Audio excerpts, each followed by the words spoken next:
Good evening, boys. Suffolk Graham here from Rand Nerds. Welcome to my review of episode 10 of series 8, New Series Doctor Who, titled In the Forest of the Night. As I've mentioned in all my previous reviews, there will be some minor spoilers ahead, so if you don't have anything ruined, turn off now. So in the Forest of the Night, the Doctor is also going to meet up with Clara Oswald, presumably for another adventure, and he lands in what he finds is a forest. Shortly afterwards, he discovers that the forest is actually London, and simultaneously overnight, they do say repeatedly that overnight all the plants and stuff have grown, all these trees have grown across the whole planet, enveloping the whole planet. I do have a slight issue that they say overnight. Now, obviously from the point of view of London it was overnight, but is that like it was all a big mystery? But do they have not have night shift workers working over there? And surely there are people on the other side of the planet when it grew over who would have noticed what had happened and seen what had gone on. But maybe that's just me. Maybe I'm digressing slightly. To add a bit of jeopardy into the episode, we also have kids there, which are also creating a bit of tension. Oh, it's a bit dangerous. Kids are here in this strange forest. So Doctor's got to deal with these kids and also trying to solve the mystery as to what's going on and why it's happened. I must admit, I was expecting this episode to be crap. Reason being is children, generally speaking, in episodes of any TV genre or film are generally very poorly written. And that was my big fears, basically. There's two actually, but we'll get the second one a bit later. The kids in it actually were relatively well written. They didn't overtake the episode too much. They had a couple of funny lines, but overall didn't overtake it too much. My big problem I have with kids in TV series is they are, when they're written properly, they're irritating. Because they always ask very stupid questions and they don't really help follow along. I mean, people say, oh, well, children like watching it. Well, when I was a child, I hated seeing kids in other TV series. I was happy watching adults in TV series. I found that more interesting. So that doesn't wash for me as an excuse. I don't think children really care. I think they see an enjoyable episode, they enjoy it. They don't care if it's their kids or adults. So putting them in there for that reason just seems a bit odd to me. The other problem is they don't know. I mentioned that they don't have to write them. They either write them too young or too old. So they've written this. I don't know what age they were. I'm terrible at guessing ages. I'm guessing about 10, 12. Maybe a bit younger.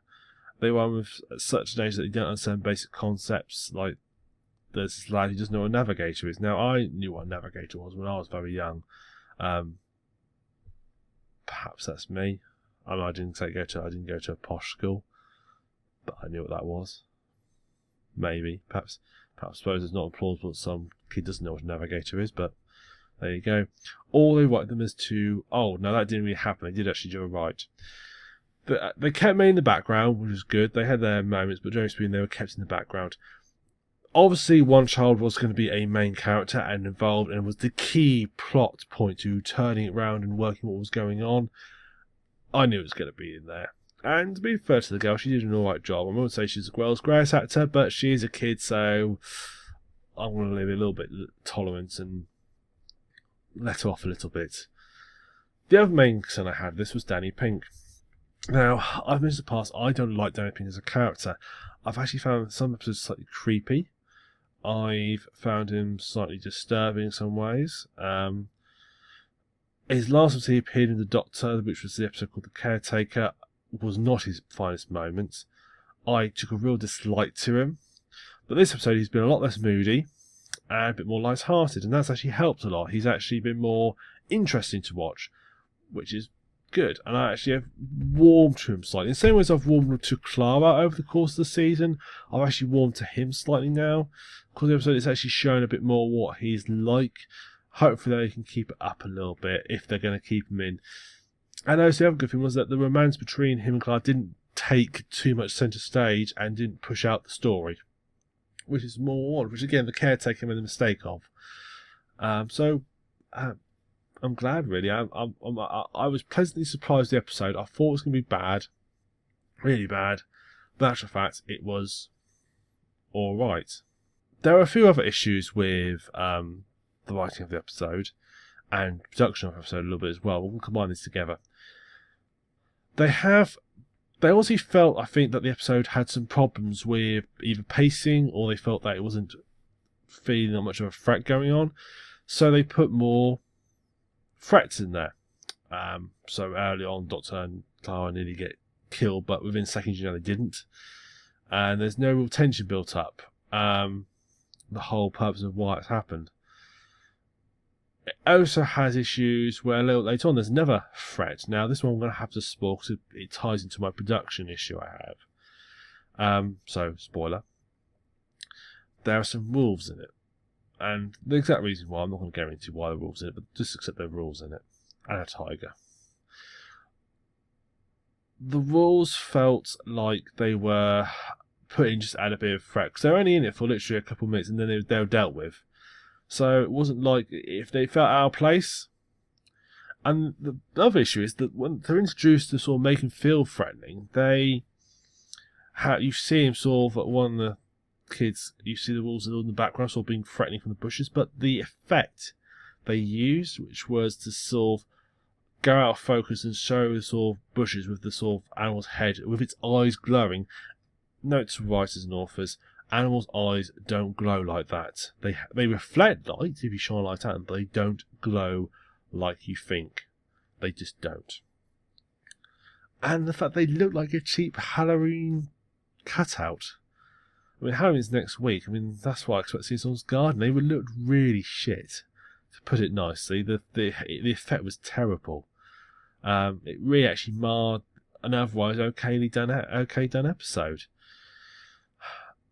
Other than that, I say they just didn't fit in right. I'm not sure why they were there.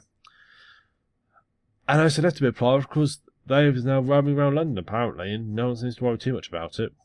Hey, why? Who cares? They're just some wolves running around London and a tiger. I'm sure it'll be fine. The other part I didn't like was the very ending. Now I won't spoil the very ending, but to be honest, you'll see it coming a mile off when you watch it. You'll see what it's building up to, but the ending was absolutely cringeworthy. I just felt like going, ugh, I shuddered when I knew it, because it was so, and the way it was done was so cringeworthy.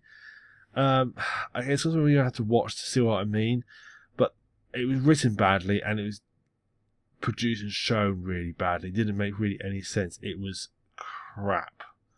And it didn't really add anything to the episode. Quite as you could have cut that and forgot about it. It had to have a little happy ending there, and they popped it in there just to keep one of the other main characters a happy ending, and it was terrible. It really was. So yeah, that wasn't good. So overall, I have to say, actually, in fact, the episode was rather enjoyable. I went into expecting something terrible, and actually, fact, I can't say it's actually okay. Almost it was going to be the most classic episodes ever to go down Doctor Who history, or in the more recent series history. But it was nice, what I call sort of middle of the road, and I don't mean that in a nasty way. I mean an episode that you can sit down, you can watch, you'll enjoy, and it's overall fun. I mean, not every episode has to be fantastic out there. As long as they've got a nice sort of ticking along middle episodes, week and week, that's fine. It's when you have the subpar ones and that know the whole thing. And so yeah, I would say watch it. I think most people will be pleasantly surprised. I didn't think it was any near as bad as I thought it was going to. I went into it with negative viewpoints, and actually I came out of it with a actually quite positive viewpoint to it. So I did something reasonably right. Next week, we get to the first part of the finale. Now, again, spoilers. There are Cybermen in it, but we sort of knew it was going to happen because it was reported very early on Cybermen was seen being filmed. I think in some newspapers they've got photos of the Cybermen being filmed, and obviously as time's gone on, we've not seen the Cybermen in the series. So, actually, fact, it was getting work out very well. We know they're going to come along sooner or later. And oh dear, here they are in the finale, which is nice. I mean, old RTD, he's a bit dialect heavy, so nice to have a classic foe, but not the one that you'd expect. But the finale looks really interesting. There's also a few clip bits. Looks like Clara's some sort of revenge against the Doctor. I'm not sure what, but it looks to be interesting. So sad to see we've already got to the finale already, but I'm looking forward to it. So thank you very much for watching. I've been the Suffolk Graham of Round Nerds. Hope you enjoyed what I've done. If you have, why not subscribe? You can look at some of my other reviews I've done on here. We also do Let's Plays on here. We do live streams occasionally. We're a little bit out at the moment. We also do podcasts. We do a video live stream of those as well. We did one just at the week, just a couple of days ago. Why not check that out? Watch that, enjoy it, and subscribe and follow us on the channel. Thank you for that, and comment on our videos, whatever. Really, just feel free to take part. We like having feedback. But thank you very much for watching. I'll look forward to seeing you guys in a fortnight's time for the first part of the finale. Thank you. Have a good evening.